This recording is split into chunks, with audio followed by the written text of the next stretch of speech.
आज जो हमारा क्वेश्चन है ग्राफिकल मेथड ऑफ सॉल्यूशन, हम ग्राफिकल मेथड ऑफ सॉल्यूशन के बारे में सीखेंगे।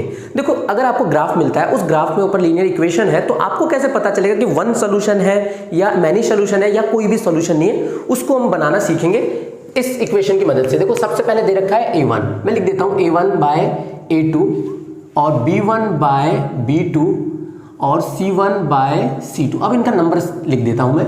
देखो, x के आगे जो नंबर होगा वही a1 होगा। अब b2 हमारा a2 क्या हो जाएगा, हमारा 3 हो जाएगा। अब वहीं पर ही b1 क्या हो जाएगा, -2 हो जाएगा। अब वहीं पर ही हमारा b2 क्या हो जाएगा, 4 हो जाएगा। अब c1 क्या हो जाएगा, इसके आगे कुछ नहीं है, मतलब 0 है।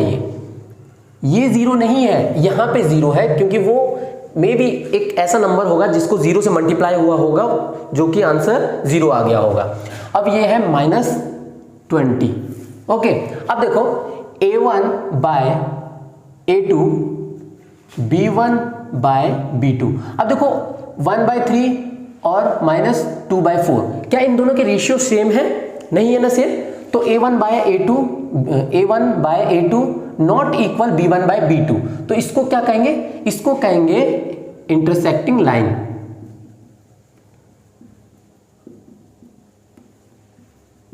इसको हम इंटरसेक्टिंग लाइन भी कहते हैं, और इसको हम और क्या कहते हैं, इसको कहते हैं यूनिक सॉल्यूशन।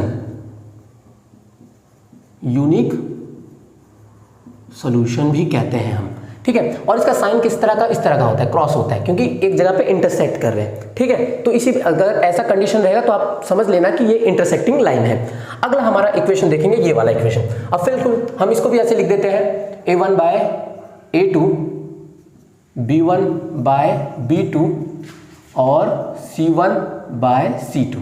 अब देखते हैं, अब देखो x का यहाँ आगे क्या दे रखा है, 2 दे रखा है। अब यहाँ पर इसके x के आगे क्या दे रखा है, हमें 4 दे रखा है, 4 लिख लेता हूं। अब y के आगे क्या दे रखा है, हमारा 3। अब यहाँ y के आगे क्या दे रखा है, 6। अब c में क्या दे रखा है हमें, 9 और ये -18, ठीक है। अब देखो काटते हैं, अब जो कटेगा उसको कट कर देंगे। मैं यहाँ पे लिख लेता हूं 2/4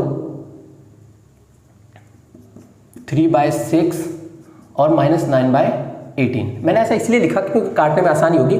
2 1 जा 2, 2 2 जा 4, 3 1 जा 3, 3 2 जा 6, 9 1 जा 9, 9 2 जा 18, माइनस प्लस हो जाएगा। देखो 1/2 1/2 1/2।